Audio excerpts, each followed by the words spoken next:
जैन बच्चों कैसे हैं आप? उम्मीद है आप सब लोग अच्छे होंगे और मन लगाकर पढ़ाई कर रहे होंगे। आज हम अपने क्लासरूम प्रोग्राम की नई सीरीज शुरू करने जा रहे हैं, रिवीजन सीरीज नाम से।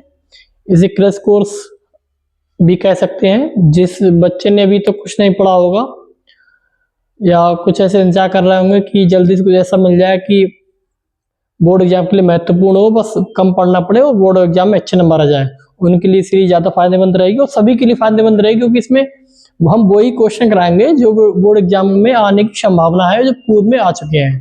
ठीक है, और इसमें जो भी क्वेश्चन आएंगे 100% पेपर यहीं से आएगा। ठीक है, तो सभी के लिए महत्वपूर्ण है। तो और इसको हम चैप्टर वाइज करवाएंगे। जैसे पहला चैप्टर है वास्तविक संख्याएं। ठीक है, तो वास्तविक संख्याएं के हमने कुछ सवाल नोट करे हैं, वो हम आपको कराएंगे। जल्दी से हम इसके कुछ कॉन्सेप्ट रिवाइज कर लेते हैं। वास्तविक संख्या में, रियल नंबर में, इसमें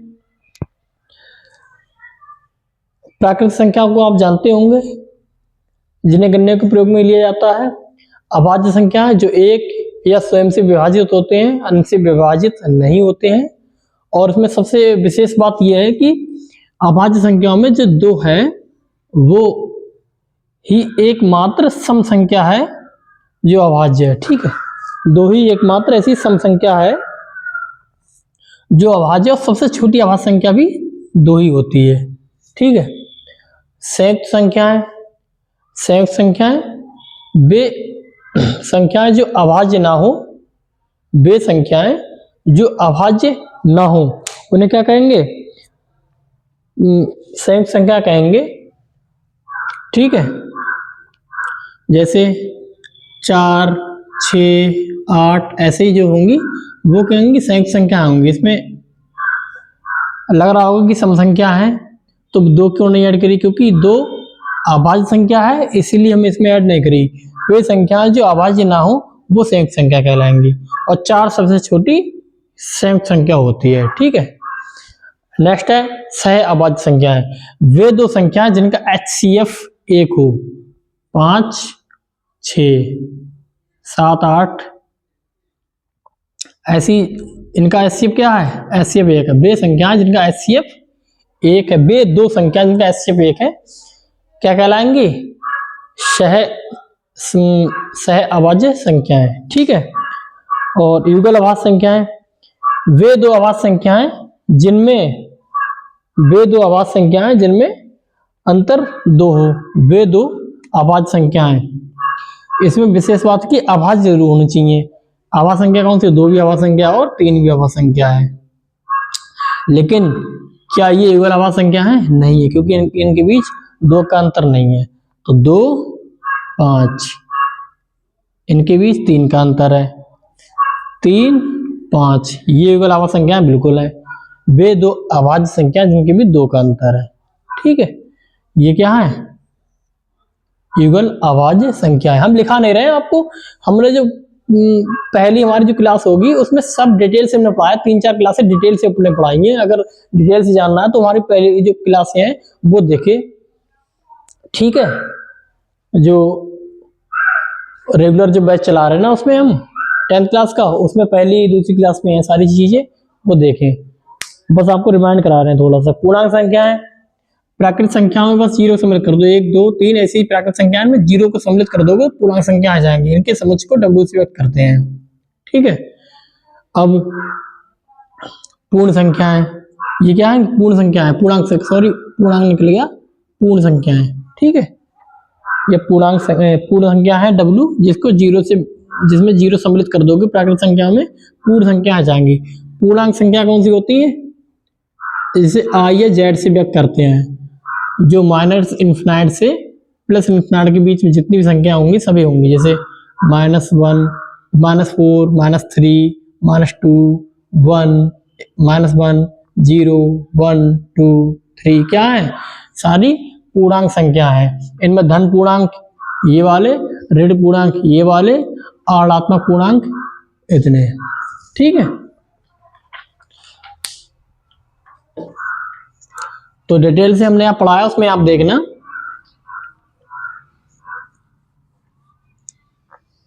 एक दो चीज और है, जैसे परमेय संख्या किन्हें कहेंगे? जिन्हें P अपॉन Q के रूप में लिखा जा सके, वो परमेय संख्या होती है। P बाई Q के रूप में लिखा जा सके, जहां P कॉमा Q क्या है, बिलोंग्स टू I, यानी कि पूर्णांक संख्या है, तथा Q not is equal to 0, Q है वो 0 के बराबर नहीं है। ठीक है,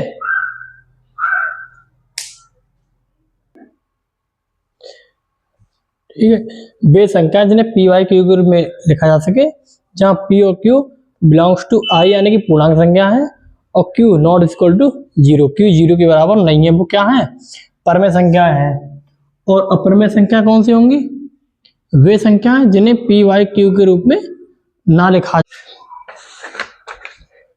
ठीक है, वे संख्या है जिन्हें P बाई Q के रूप में ना लिखा जा सके, यहाँ P व Q बिलोंग्स टू I तथा Q नॉट इक्वल टू 0।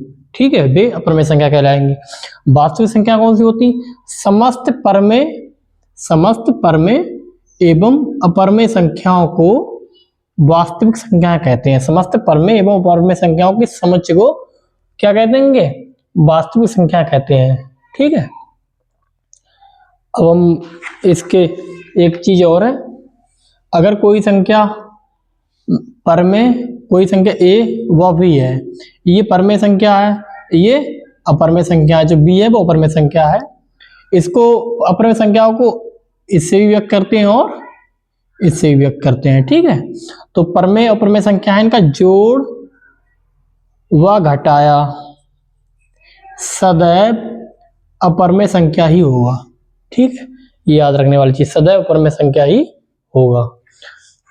बाकी ज्यादा डिटेल से पढ़ना है वो क्लास देके, अब हम इसके सवाल कराना शुरू कर रहे हैं। ठीक है,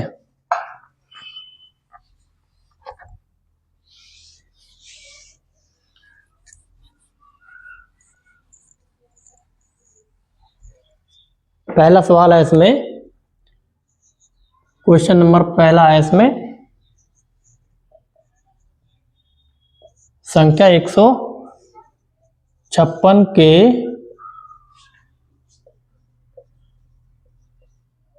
गुणनखंड करो। ये क्या है, बोर्ड एग्जाम में आया हुआ है, ये बोर्ड एग्जाम में कई बार आया है। ये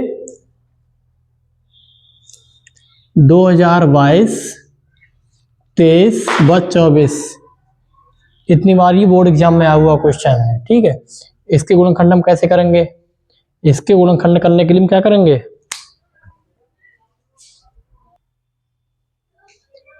वही जो हमने आपको बताया था,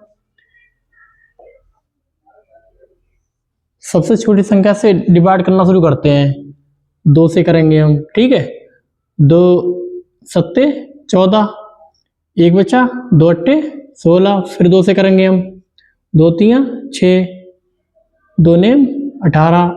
अब ये 2 से नहीं हो रहा है, अब 3 से करना शुरू करेंगे, 3 एकम 3, 3 तियां 9।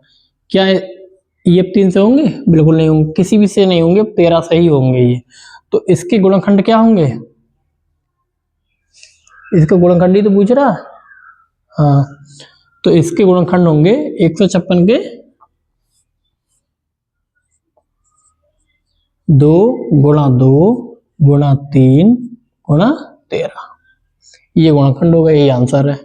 चाहे इसका हो ऐसे करके लिख लो, 2 की पावर 2 बार है ना, तो 2 की पावर 2 लगा दो, गुणा 3 गुणा 13, ये आंसर है। ठीक, देखिए अगला क्वेश्चन है, यदि 65 और 117 के HCF को इसके रूप में व्यक्त किया जाए तो m का मान ज्ञात कीजिए। ये कह रहे हैं कि 65 और 17 का एलसीएम इस रूप में व्यक्त करना, मतलब ये एलसीएम HCF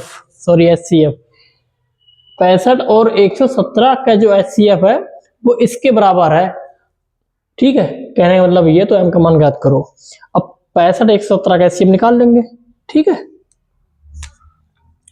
कैसे निकालेंगे, 65 के हम गुणनखंड करेंगे, सबसे पहले सबसे छोटी संख्या से डिवाइड करना शुरू करते हैं। 2 से करेंगे नहीं होंगे, 3 से करेंगे नहीं होंगे, 5 से शुरू करेंगे हम, 5 से करेंगे, 5 एकम 5, 5 तियां 15। अब क्या होंगे, नहीं होंगे, 117। 117 के डिवाइड करना शुरू करेंगे। देखो 117 को डिवाइड करना शुरू करेंगे 3 से करेंगे, 2 से तो नहीं हो रहे हैं। 3 तियां 9, यहाँ बच्चे 2, 3 नेम 27, कितने में 3 एकम 3, 3 तियां 9। ठीक है, ठीक है। अब देखिए इसमें क्या होगा, इनका एचसीएफ क्या होगा, 65 में कितना है 5 गुणा 13, और 117 के गुणनखंड कितने हो रहे हैं 3 गुणा 3 गुणा 13। एचसीएफ क्या होता है, जो एचसीएफ होता है वो कॉमन को एचसीएफ कहते हैं, जो इन दोनों में कॉमन है। देखो इन दोनों में क्या कॉमन है, 13 कॉमन है, इनका एचसीएफ 13 है। अब जो एचसीएफ है वो इसके बराबर है, रख दो, जो 13 है बराबर किसके 65m माइनस 117। अब 117 उधर लिया प्लस में हो जाएंगे, 65m इक्वल टू 13 प्लस 117, इनको जोड़ दो, 7 3 10, 1 और 1 2 1, 120 हो गए।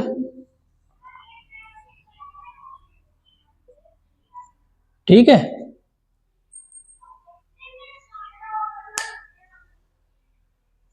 पैंसठ है, हाँ 7 3 10, 1 1 2 और 1 3, 130 हो गए। अब 65 से जब इसे डिवाइड करोगे तो 65 दूनी 130 होते हैं। एम का मान कितना आ गया 2 आ गया। ये आंसर है, ये बोर्ड एग्जाम में 2024 के एग्जाम में आया था। ठीक है, बहुत सिंपल सवाल है, वेट करने मतलब है जो एचसीएफ है इसके बराबर है। ठीक है, एम का मान आ गया, और ये 24 में आया, हो सकता है 25 में भी आया, क्योंकि बोर्ड के आए हुए सवाल रिपीट होते हैं। ठीक है, ये पहली बार आया तो रिपीट हो सकता है, कुछ सवाल ऐसे होते हैं कि हर साल रिपीट होते हैं। ठीक है, तो बोर्ड में आए हुए सवालों को ध्यान से करना।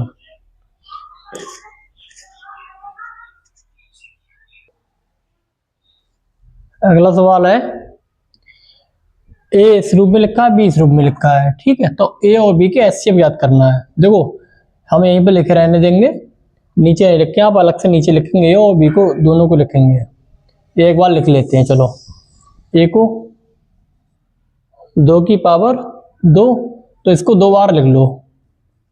3 को भी, या 3 की पावर उसमें दिख रही 2, तो डायरेक्टली 3 की पावर 2 दिख रही, तो 3 की पावर 2 3 ऐसे के रूप में लिख लो। वहां पर 5, तो 5 इंटू 5 की पावर 3। बी क्या है, यह है 12 की पावर 3, 12 की पावर 3 नहीं, 2 की पावर 3 है, यहाँ 2 की पावर 3 है। हाँ, तो यहाँ पर भी 2 की पावर 2 रहने देंगे। ठीक है, और वहां पर 2 की पावर 2 गुणा 2, 3 की पावर 2 गुणा 5। अब देखो एचसीएफ का निकालना है, तो एचसीएफ क्या होता है, एचसीएफ क्या होता है, एचसीएफ होता है कॉमन। इसमें कॉमन क्या है, ये कॉमन है, ये कॉमन है, और ये कॉमन है। कॉमन को एचसीएफ कहते हैं। तो 2 की पावर 2 जो कॉमन हो एक बार लिख लेंगे, 3 की पावर 2 गुणा 5, ये कॉमन है। इतना ही एचसीएफ है। अगर वैसे करना चाहो तो 2 की पावर 2 यानी 4, 3 3 9 गुणा 5, 9 5 45, 45 चौक, ऐसे गुणा कर लो, 9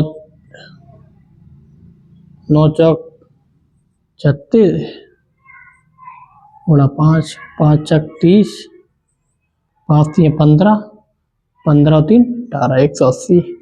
आंसर क्या आ गया 180। ठीक है, अगला सवाल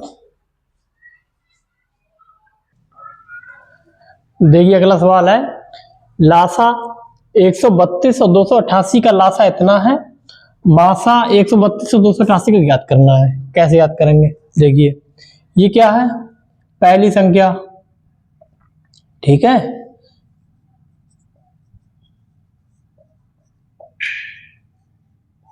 ये क्या है? दूसरी संख्या, दूसरी संख्या। ठीक, अब एक फॉर्मूला होता है, एक संबंध होता है, लासा गुणा मासा बराबर किसके होता है? पहली संख्या गुणा दूसरी संख्या। ठीक है, इसके बराबर होता है। सारे मान इसमें रख दो। लासा कितना है? 3168 गुणा मासा कितना है निकालना है हमें। पहली संख्या कौन सी है?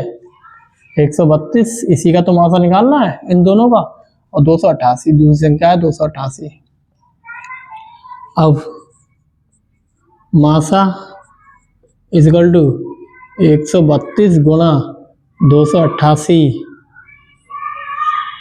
बटे 3168। ठीक, अब इसको डिवाइड कर दो, काटते रहो 2 से। ठीक है, नहीं तो एक तरीका और भी है कि इसके गुणनखंड सारे सबके गुणनखंड कर लो। ठीक है, सब गुणनखंड करो तो वही बात पड़ेगी, ऐसे काटो तो भी वही बात पड़ेगी। ठीक है, काटो। 2 चंग 12, 2 चंग 12, 2 एकम 2, 2 पंजे 10, 2 अट्ठे 16, 2 चौक 8, 2 तीन 6, 2 तीन 6, 2 सत्ते 14, 2 नेम 18, 2 दूनी 4। ठीक, फिर काटो अब 2 से, 2 से काटो या 11 से काट सकते हैं। 11 3 33, 11 सत्तो 77, 2 बचे और 22, 11 दूनी 22। ठीक, 3 से काट सकते हैं। 3 दूनी 6, 3 चौक 12। ठीक है, अब इसको डायरेक्टली 24 से भाग कर दो। 24 को भाग कर दो किससे? और नहीं तो काटो, नहीं तो थोड़ा और सरल कर लो।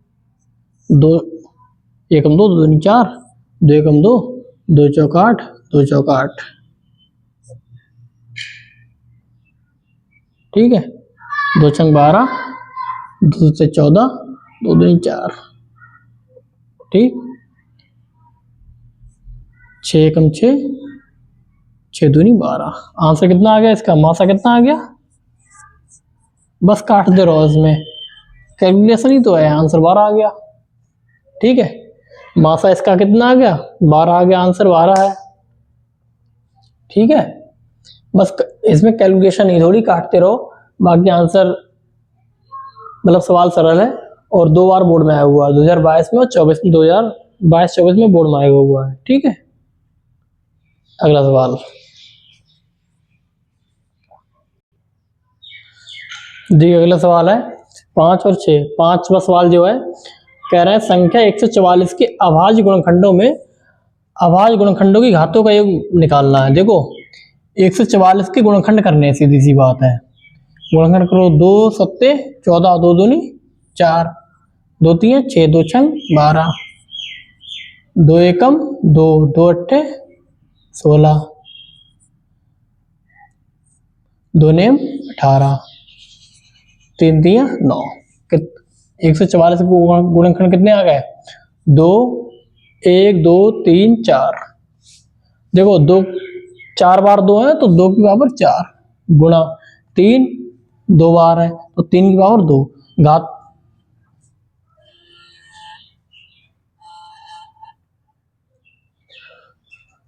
घातों का योगफल निकालना है। घात कौन सी है? 2 की पावर 4 और 2, यानी घातों का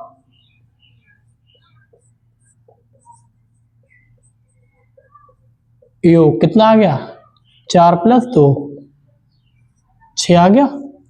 ठीक है, अब 15, देखो 15 18 और 24, इनका क्या निकालना है? लासा निकालना है। इनके फैक्टर कर लो, गुणनखंड कर लो। ठीक है, 3 पंजे 15, 2 नेम 18, 3 तियां 9, 12 दूनी 24, 2 चंग 12, 2 तियां 6। सभी गुणखंड यहाँ पे लिख लो।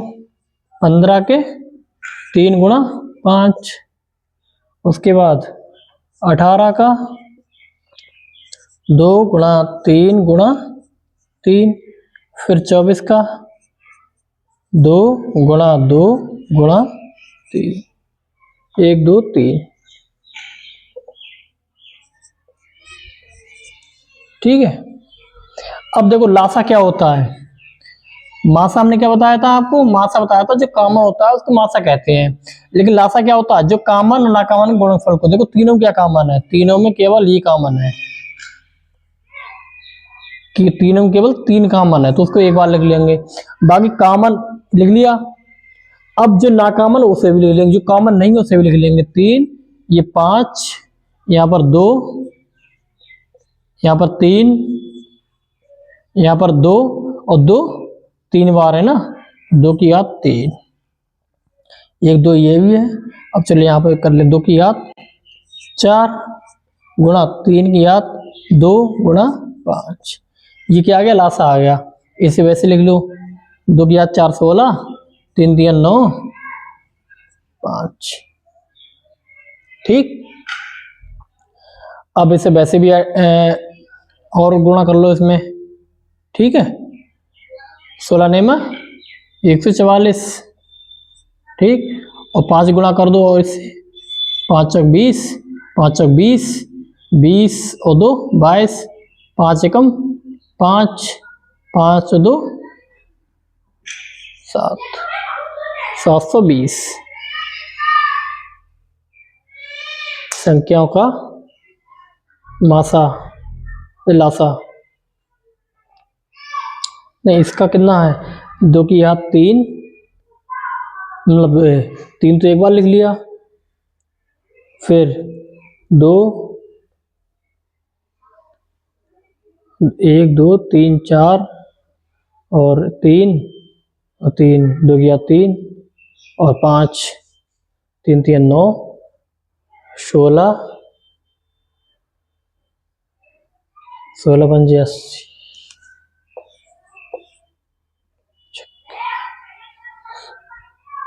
16 पंजे 80, 9 0 9 72, 720। इसका जो लासा आया वो कितना आया, 720। ठीक है, सही आया था। ठीक है।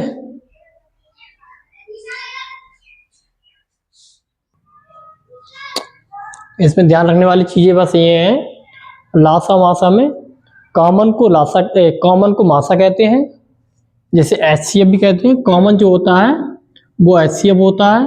कॉमन और ना कॉमन, जो कॉमन है वो और जो नहीं कॉमन है वो, उन सबके गुणनफल को LCM यानी कि लासा कहते हैं। ठीक है, ताकि आपके सवाल सॉल्व हो जाएंगे। ये कंडीशन याद रखनी है, कौन सी वाली, वो वाली, HCF गुणा LCM,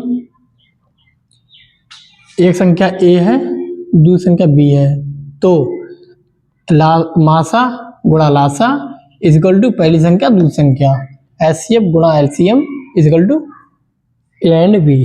ठीक है, जहां A क्या पहली संख्या, B क्या दूसरी संख्या, बस लासा मासा हो गया।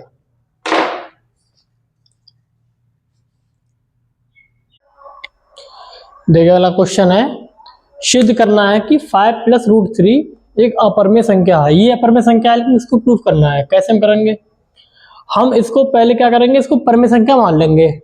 ठीक है, जब इसको हम परमेय संख्या मान लेंगे और ये प्रूफ हो जाएगा कि ये परमेय नहीं अपरमेय है, तो हम बता देंगे जो हमने माना वो गलत है। ठीक है, कैसे करेंगे, हम मान लेंगे, माना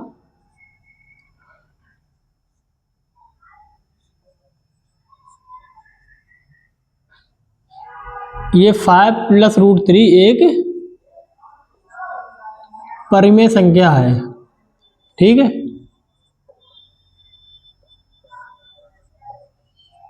परमेय संख्या कैसी होती है, ये PY की रूप में लिखी होती है। ठीक है, पी वाई क्यू के रूप में लिखी होती है, जहाँ P comma Q belongs to I यानी कि पूर्णांक है, और तथा Q not is equal to 0। ठीक है, अब पर में एक तरफ बाकी सब एक तरफ, जैसे ये √3 इधर 5 उधर ले जाएंगे तो P अपॉन क्यू -5। अब ये देखिए ये क्या है, ये परमेय संख्या है, ये भी परमेय संख्या है। परमेय संख्याओं का जो अंतर है वो भी परमेय संख्या होगा, लेकिन ये क्या आ रहा है, एक अपरमेय संख्या है। ठीक है, इनका अंतर परमेय संख्या आना चाहिए, लेकिन ये अपरमेय संख्या है। इससे प्रूव होता है कि जो हमने माना था वो गलत है, ये एक अपरमेय संख्या है। ठीक है, लिख देंगे हम पी वाई क्यू एक परमेय संख्या है,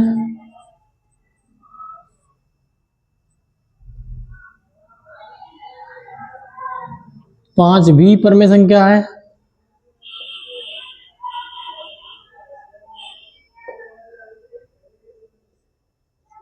ठीक। तो इनका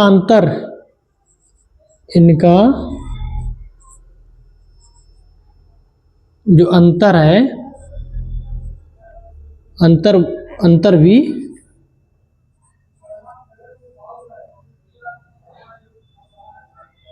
परमेय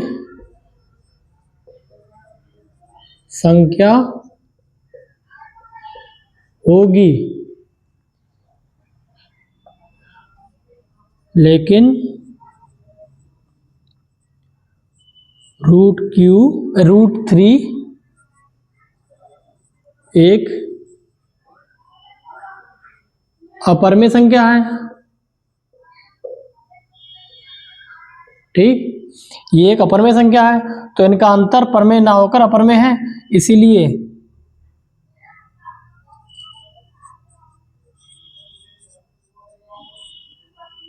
क्या है, जो हमने माना था, जो अवधारणा हमारी थी वो गलत सिद्ध हुई।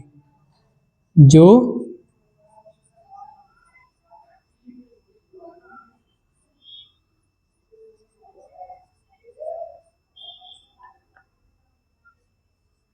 थी वो गलत हुई। ठीक है, हमने क्या माना था, ये परमेय संख्या है, लेकिन ये तो गलत सिद्ध हो गया, इसीलिए 5 + √3 एक अपरमेय संख्या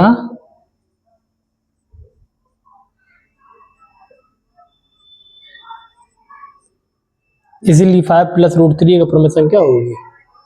ठीक है, बस में थोड़ा सा लिखना है, और ये कई बार बोर्ड में आया है ये।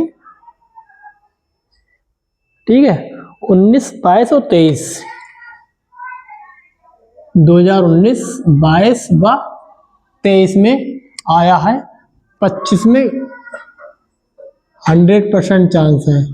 ठीक है, आ सकता है ये क्वेश्चन। ठीक, ऐसे ही सिद्ध करते हैं ऐसे।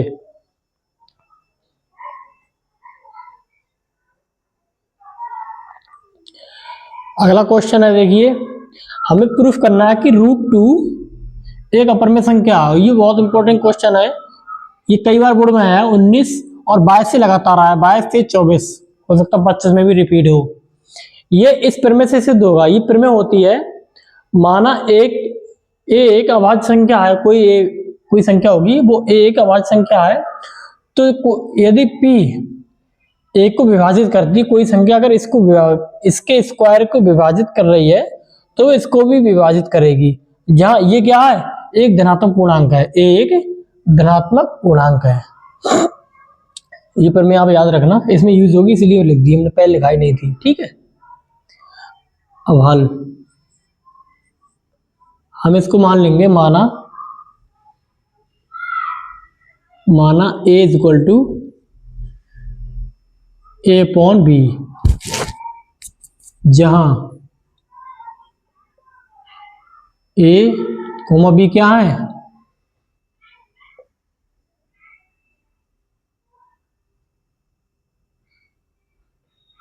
सहभाज्य संख्या, सहभाज्य संख्या है, तथा v नॉट इक्वल टू 0। सहभाज्य संख्याएं कौन सी होती हैं, जिनका HCF 1 हो, ठीक है, वो संख्या होती हैं। अब इसको इधर ले जाओ, a इज इक्वल टू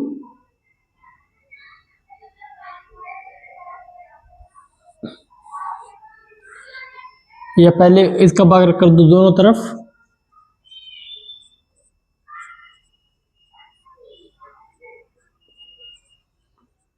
दोनों तरफ वर्क करने पर, ठीक है, वर्क करेंगे तो √2 का square is equal to a upon b का होल स्क्वायर, यहाँ से स्क्वायर से अंडर रूट कैंसिल, 2 आ गया, इधर आ गया a का स्क्वायर अपॉन b का square, a square is equal to 2b square, 2 यहाँ ले जाएंगे। इससे क्या प्रतीत हो रहा है, ये समीकरण 1 है, ठीक है, या ऐसे भी ले सकते हैं, ऐसे b square is equal to a square upon 2। इससे क्या प्रतीत हो रहा है, b स्क्वायर जो 2 है ना, 2 वो a स्क्वायर को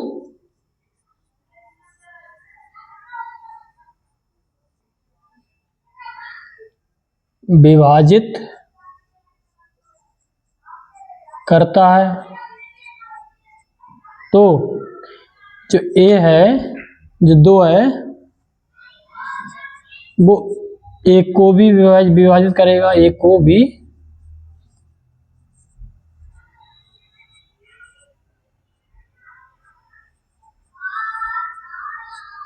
विभाजित करेगा, ठीक। जब एक को विभाजित करेगा ये, तो हम a बराबर क्या रख देंगे, 2x, ठीक है, किस में रखेंगे, समीकरण 1 में। ये जैसे सवाल ऐसे ही होंगे, ठीक है, समीकरण 1 में a इक्वल टू 2x रखने पर,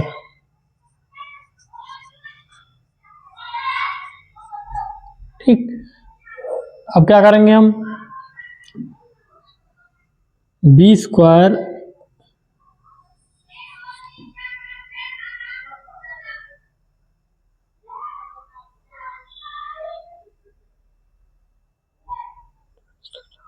ठीक है, हाँ, b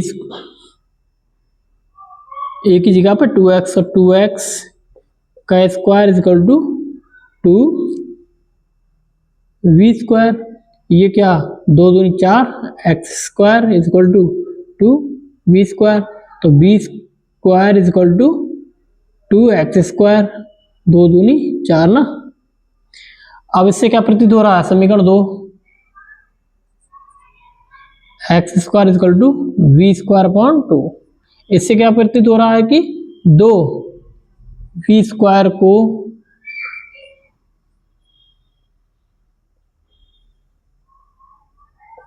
विभाजित करेगा, ठीक है। जब इसको 2 v स्क्वायर को विभाजित करेगा, फिर में से, किससे, यहां पर भी लिख देंगे, इस साइड में लिख देंगे फिर में से, ये अपनी तरफ से नहीं लिख रहे हैं ना, हमें कोई चीज अलग से कोई चीज पता है, ये हमें फिर में पता है, इस फिर में से कह रहे हैं हम, ठीक है, फिर में से, कौन सी फिर में, जो हमने यहां लिखा रखी, इस फिर में के अनुसार है ये। तो 2 b को भी विभाजित करेगा,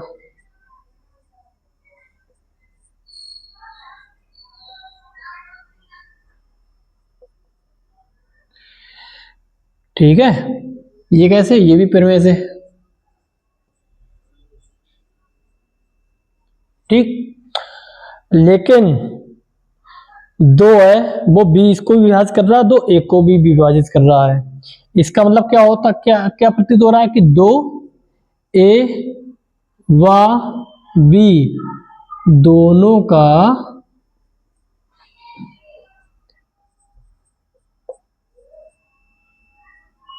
उभयनिष्ठ गुणनखंड है, उभयनिष्ठ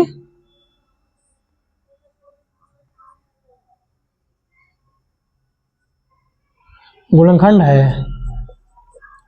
लेकिन ए क्या है, ए और बी क्या है, ये है सहभाज्य संख्याएं, ये दो से विभाजित हो जाएंगी नहीं। क्यों नहीं होंगी, क्योंकि ये सहभाज्य संख्या, इनका एचसीएफ एक है, एक ये जो है इनका एचसीएफ एक होना चाहिए, तो यहाँ पर एचसीएफ एक होना चाहिए, इनका एचसीएफ एक होना चाहिए। लेकिन अगर ये भी दो है, ये भी दो है, इनका गुणनखंड दो, इसका मतलब इसके गुणांक में दो है, माना ये 2x है तो ये भी 2x होगा, ये 2m है तो ये भी 2, इनका गुणांक दो होगा तो इनका एचसीएफ एक, गुणनखंड दो होगा तो इनका एचसीएफ दो तो जरूर आएगा।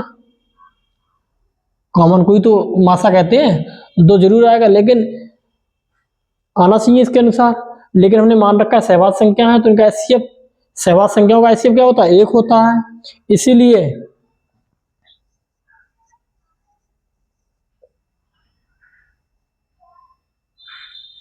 इसीलिए क्या है,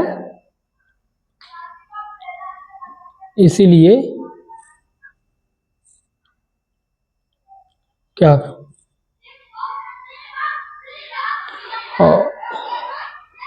इसीलिए हमारी जो अवधारणा है वो गलत प्रतीत होती है, हमारी अवधारणा। इसीलिए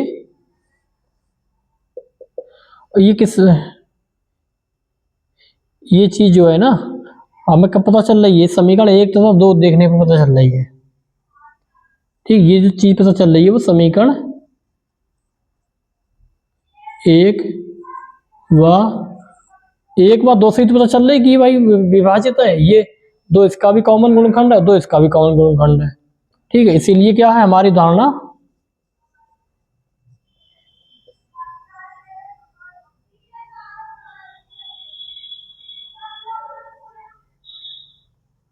गलत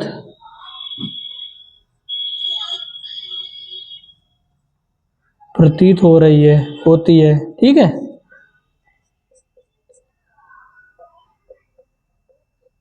इसीलिए √2 एक अभाज्य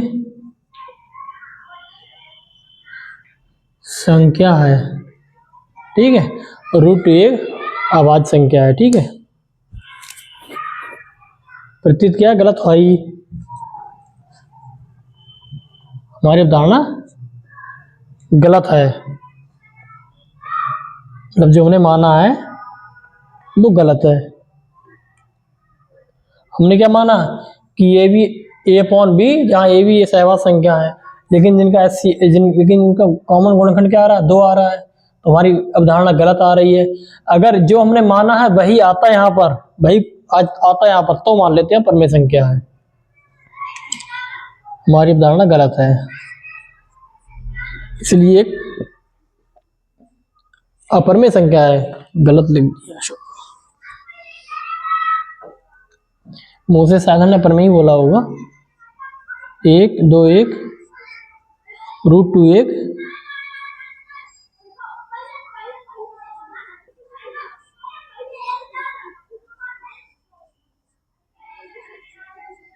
अपरमेय संख्या है। ठीक है, ये सवाल इंपॉर्टेंट है, ऐसे ही करेंगे इसे हम, जैसे चाहे इसकी जगह पे चाहे √3 कर दें, √5 कर दें, मतलब जो भी प्रूफ करने का आएगा हम प्रूफ कर देंगे।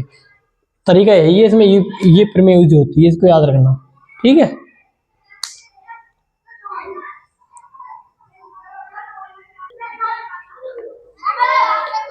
देखो क्वेश्चन नंबर आया है 96 और 404 का गुणनखंड विधि द्वारा एचसीएफ बाय एलसीएम ज्ञात करो। ठीक है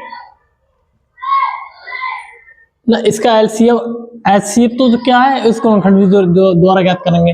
एचसीएफ आपकी मर्जी है, चाहे इससे ज्ञात करो, चाहे उस फॉर्मूले से ज्ञात करो जो हमने आपको बताया था, एचसीएफ गुणा एलसीएम इक्वल टू पहली संख्या इंटू दूसरी संख्या। ठीक है, पहले 96 का गुणनखंड कर लो,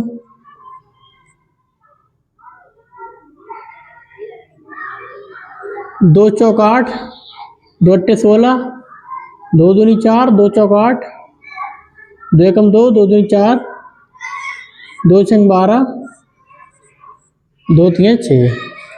96 के कितने आ गए? 96 के 1 2 3 4 5, यानी कि 2 की घात 5, ठीक, गुणा 3। उनके इसके अनुसार तोड़ लेंगे हम।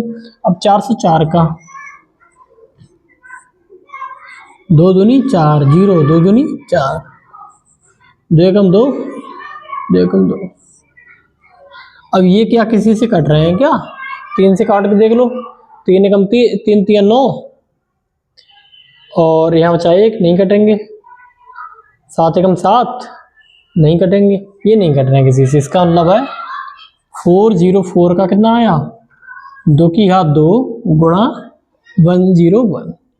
अब इसको भी लिख लेंगे, 2 की घात 2 गुणा 2 की घात 3, 5 की घात ऐसे लिख लिया ताकि हम कॉमन ले सकें ठीक से। और क्या था इसका? 3। अब देखिए एचसीएफ क्या होता है, हमने आपको बताया था एचसीएफ जो होता है कॉमन को कहते हैं। तो इसमें कॉमन क्या है? 2 की घात 2, तो एचसीएफ क्या आ जाएगा? 2 की घात 2 यानी कि 4।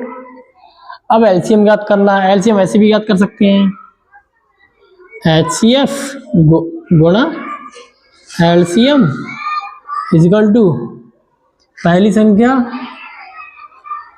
गुणा दूसरी संख्या, ठीक। एचसीएफ क्या है? 4 गुणा एलसीएम 96 गुणा 404, एलसीएम 96 गुणा 404 अपॉन 4, 4 दूनी 8, ठीक, 4 चौक 16। एलसीएम कितना आ गया? आया कहाँ आएगा? 24 की गुणा अगर हम 404 से कर देंगे, कर दो गुणा 404, 24, 4 चौक 16, 4 चौक 16 गुणा 2 चौक 8, 0, 2 चौक 8, 6 9, 6 9, कितना आ गया? 96, 96। ये एलसीएम आ गया, ये आंसर है। 2 बार बोर्ड में भी आया हुआ है ये, ठीक है। इस साल भी पूरे चांस है, ठीक। ऐसे कर लेंगे, बहुत आसान सवाल है।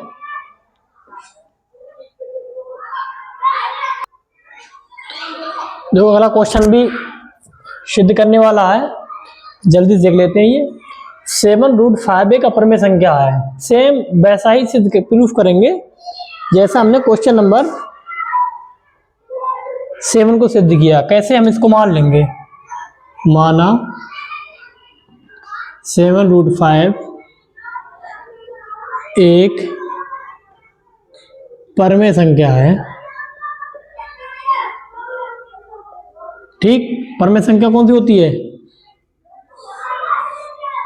7√5 जो पी वाई क्यू के रूप में लिखी जाए, पी वाई क्यू के रूप में लिख दी हमने, जहां P comma Q belongs to I तथा Q not is equal to 0।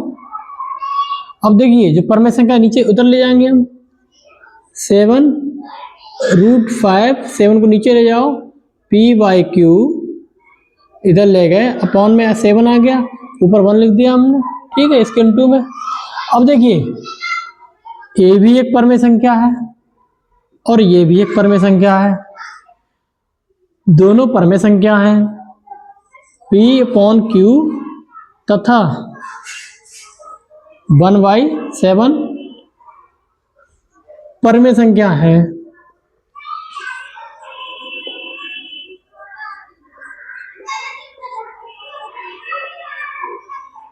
ठीक, तो ये परमेय संख्या है, इनका गुणनफल भी परमेय संख्या होना चाहिए। गुणनफल भी परमेय संख्याओं का गुणनफल भी परमेय संख्या ही होता है, अपरमेय संख्या नहीं होता है।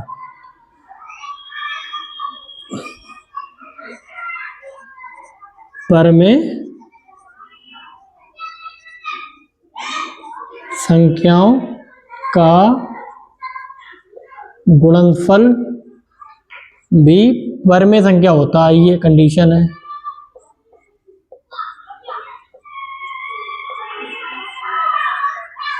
परमेय संख्या होती है तो इनका जो गुणनफल है वो भी परमेय संख्या होना चाहिए, यानी कि P/Q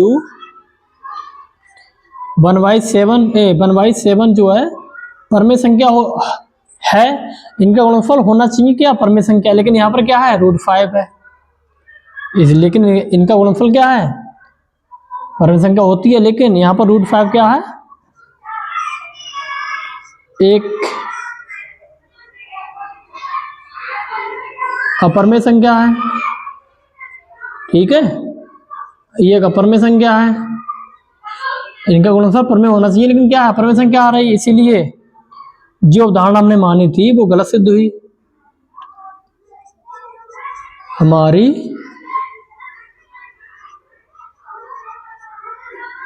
अवधारणा गलत सिद्ध हुई।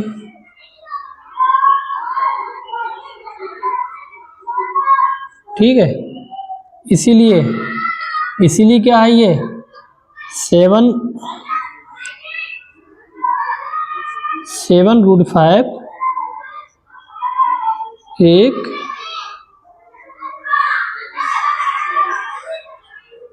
अपरमेय संख्या होगी, इसलिए 7√5 एक अपरमेय संख्या होगी। हमने आपको बेसिक में पढ़ाया था, जिसने हमारी बेसिक क्लास नहीं पढ़ी है कृपया वो पहली दूसरी मतलब पहली क्लास से पढ़ना शुरू करें, उसमें सब कुछ लिखा है कि परमेय संख्याओं का जो उनका दो परमेय संख्या है, उनका जोड़, उनका घटाया, उनका गुणा, उनका भाग भी क्या होगा, परमेय संख्या। परमेय संख्या, ठीक है, सब कुछ लिखाया है हमने, उसी से प्रूव हुआ है ये। ठीक है, बहुत आसान सवाल है। अब कैसे भी सवाल आ जाए, आपको बेसिक कॉन्सेप्ट आपके क्लियर है तो सवाल आप हल कर देंगे। बेसिक कॉन्सेप्ट के लिए हमारी आप क्लास देखना बहुत जरूरी है, देखिए। ठीक है, हमने पढ़ा चुके, अगर आपने पढ़ी है तो अच्छी बात है, जिसने नहीं पढ़ी है, अगर कोई पहली बार क्लास देख रहा हो तो कृपया वो हमारी बेसिक क्लास जरूर देखें। ठीक है, बहुत डिटेल से उसमें समझाया गया है। आज हमारी क्लास यहीं समाप्त होती है और हम ऐसे ही सवाल लाते रहेंगे समय समय पर। ठीक है, ये सीरीज चालू हो गई क्रैश कोर्स की और ये उसके पैरेलल अब चलाएंगे। क्या है कि हम सिलेबस बहुत करा चुके हैं, ये जो सिलेबस आपका कंप्लीट होने के लिए 10-15 क्लासें और लगेंगी। उससे क्या आपका पीछे का सिलेबस आप भूल रहे होंगे, इसलिए रिवीजन का क्लास मैंने शुरू कर दी है ये, तो इससे आप रिवाइज भी करिए, क्योंकि पेपर में वही आपके लिए महत्वपूर्ण है जो आपको आता हो। तो रिवीजन ही इंपॉर्टेंट है, रिवीजन आप करते रहेंगे तो पेपर में आप जल्दी रिकॉल कर पाएंगे उस चीज को। ठीक है, हमारी क्लास यहीं समाप्त होती है। जय हिंद।